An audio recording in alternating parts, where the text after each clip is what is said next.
ये कहानी 3 दोस्तों की है जिनका नाम विक्रम, सुनील और जॉन होता है, जो बम्बई शहर में नौकरी करने के लिए आते हैं। तीनों बचपन के दोस्त कुछ कर दिखाने का सपना लिए इस भीड़ भाड़ वाली जगह में अपना मुकाम पाने के लिए दर दर भटकते हैं। उन्हें कोई भी रास्ता नजर नहीं आता। अपने छोटे से गांव में रहकर कॉलेज की पढ़ाई करने वाले सुनील और विक्रम ने कभी सोचा भी नहीं था कि सफलता पाने के लिए इतना दर्द झेलना पड़ता है। वही जॉन अपने पापा के बिजनेस में पहले से ही संघर्ष कर चुका था, जिस वजह से उसे इन सब चीज़ों की आदत सी हो गई थी। जॉन अच्छे से जानता था कि सफलता इतनी आसानी से नहीं मिलेगी, क्योंकि उसने अपने पापा को दिन रात मेहनत करते हुए देखा था। तभी तीनों को सुबह से भटकते भटकते शाम हो जाती, लेकिन ना कोई नौकरी और ना ही कोई रहने का ठिकाना उनके हाथ लगता है। तीनों मायूस होकर एक छोटे से होटल में खाना खाते हैं। दरअसल उनके पास कोई खास पैसे भी नहीं होते। वह तो सिर्फ अपनी 1-2 दिन की व्यवस्था बनाकर निकले थे। उन्हें लगता था कि आते ही उनके साथ कोई चमत्कार होगा और उनको नौकरी मिल जाएगी।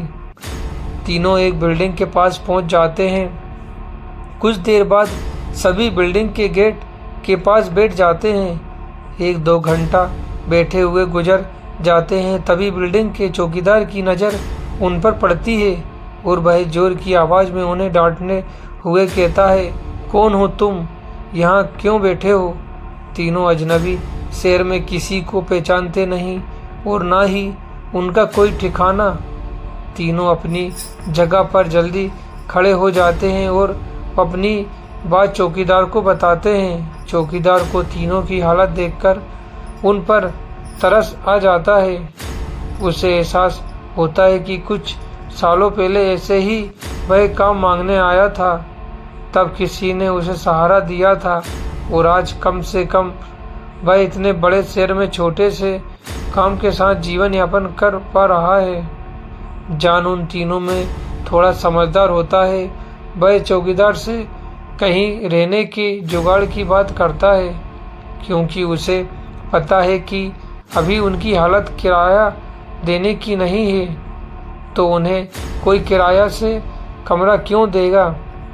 तभी चौकीदार अपने एक दोस्त से फ़ोन पर बात करता है, जो वहीं से कुछ ही दूर बंगला नंबर 17 में साफ सफाई का काम करता है।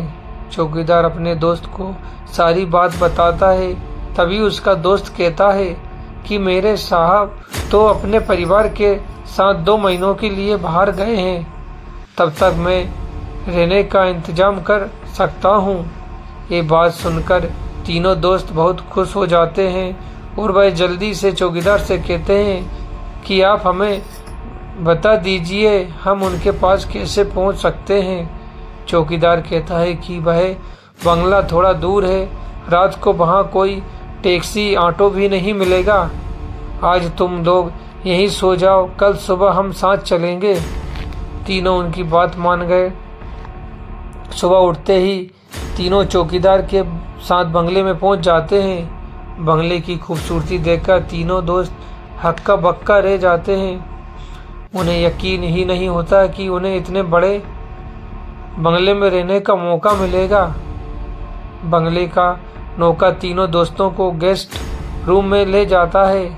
तीनों दोस्त रूम में पहुंचकर राहत की सांस लेते हैं। जल्दी से तीनों नहाकर तैयार हो जाते हैं और काम की तलाश में निकल जाते हैं। अब रहने का तो ठिकाना लग चुका था, तलाश थी केवल अच्छे काम की जिससे उनका गुजारा चल सके। लेकिन आज भी उनके साथ वही होता है।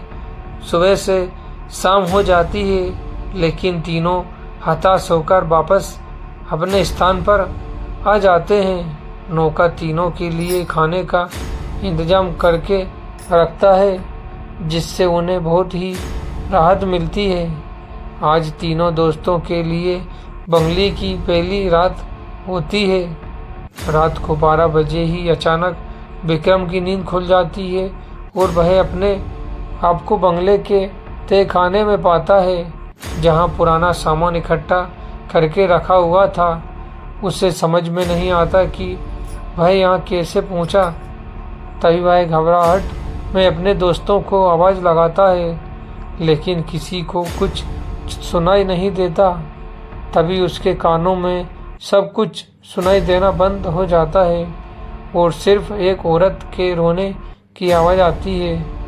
विक्रम चिल्लाकर पूछता है, कहाँ हो तुम, क्यों रो रही हो? अगले ही पल विक्रम अपने बिस्तर में होता है। वह डर के कारण पसीने से लथपथ हो जाता है। वह अपने दोस्तों को जगाता है। सुनील और जॉन दोनों उनकी बात का मजाक उड़ाते हैं और कहते हैं, तुमने कोई सपना देखा होगा, इस बंगले में तो हमारे अलावा कोई भी नहीं। और विक्रम भी अपने दोस्तों की बात का यकीन करके इस घटना को बुरा सपना समझकर नज़रअंदाज करके सो जाता है। सुबह उठते ही तीनों दोस्त फिर से तैयार होकर काम ढूंढने निकल जाते हैं। लेकिन जैसे ही वह बंगले के गेट से बाहर निकलते हैं, अचानक कोई औरत आकर विक्रम को चिट्ठी देती है, जिसमें लिखा होता है, तुम इस पते पर जाओ तो काम मिल जाएगा। और औरत अचानक भागते हुए उनकी नज़रों से ओझल हो जाती है। तीनों दोस्त सोच में पड़ जाते हैं कि हमें काम की ज़रूरत है, ये इस औरत को कैसे पता। लेकिन तीनों को काम की ज़रूरत होती है। उन्हें लगता है कि भगवान ने उनकी मदद करने के लिए किसी को भेजा होगा और तीनों उसी दिशा में आगे निकल जाते हैं जहाँ का पता उस कागज में लिखा होता है। यहाँ पहुँचते ही उन्हें एक बहुत ही बड़ी बिल्डिंग दिखाई देती है। दरअसल ये बहुत बड़ी कंपनी होती है और तीनों कंपनी के गेट पर पहुँचते हैं। सिक्योरिटी गार्ड को चिट्ठी दिखाते हैं। सिक्योरिटी गार्ड चिट्ठी नियुक्ति विभाग के पास भेज देता है और जैसे ही प्रबंधक को वह चिट्ठी मिलती है तो उसमें उसके मालिक का हस्ताक्षर होता है। वह उन तीनों से पूछता है, आप हमारे मालिक को कैसे जानते हैं? तभी विक्रम जवाब देते हुए कहता है, मैं तुम्हारे बॉस का दोस्त हूँ और अब प्रबंधक के पास इनको काम न देने के अलावा कोई विकल्प नहीं होता। इस कंपनी के मालिक का हस्ताक्षर जो पर चिट्ठी पर मौजूद था। कंपनी के मालिक 7 दिनों की ट्रिप पर विदेशी कंपनियों के दौरे में थे और उस बीच उनसे कोई संपर्क नहीं था। इसलिए प्रबंधक ने उन तीनों को काम पर रख लिया और अपने साथ उन्हें काम की जगह दिखाने ले गया। लेकिन विक्रम अचानक ही दूसरे रास्ते की तरफ मुड़ जाता है और वह सीधे बॉस के चैम्बर के सामने पहुंचता है। वो दरवाजे के सामने ताले के पासवर्ड से खोल देता है। कंपनी का प्रबंधक ये देखकर आश्चर्यचकित रह जाता है। उसे यकीन ही नहीं होता कि जो पासवर्ड केवल कंपनी के मालिक को पता है, वह इसे कैसे पता चला। अब प्रबंधक उसे कोई खास आदमी समझने लगता है। उसे पूरा यकीन हो जाता है कि हो ना हो यह व्यक्ति बॉस ने ही भेजा है और वह उसे बिना रोके हुए अंदर जाने की इजाज़त दे देता है। जॉन और सुनील ये सब देखकर समझ नहीं पाते कि विक्रम को ये सब कैसे पता। तभी अचानक विक्रम सभी को बॉस के चैम्बर से बाहर जाने को कहता है और चैम्बर का दरवाज़ा बंद कर देता है। कुछ ही घंटों के बाद प्रबंधक को बॉस का फ़ोन आता है और बॉस प्रबंधक से पूछता है कि मेरे कंप्यूटर को किसी ने इस्तेमाल किया था। तभी प्रबंधक सारी बात बता देता है। बॉस गुस्से में मैनेजर को बोलता है, जल्दी से आओ और उसे रोको, नहीं तो मैं बर्बाद हो जाऊंगा। और जैसे ही प्रबंधक चैम्बर का दरवाज़ा खोलता है तो वह देखता है विक्रम बेहोश पड़ा है। प्रबंधक अपने सुरक्षा कर्मियों से उसे उठाने को कहता है और कुर्सी पर वापस बैठाता है। तभी विक्रम को होश आता है। प्रबंधक गुस्से में विक्रम को बोलता है, तुमने क्या किया? मेरे बॉस बहुत नाराज हैं।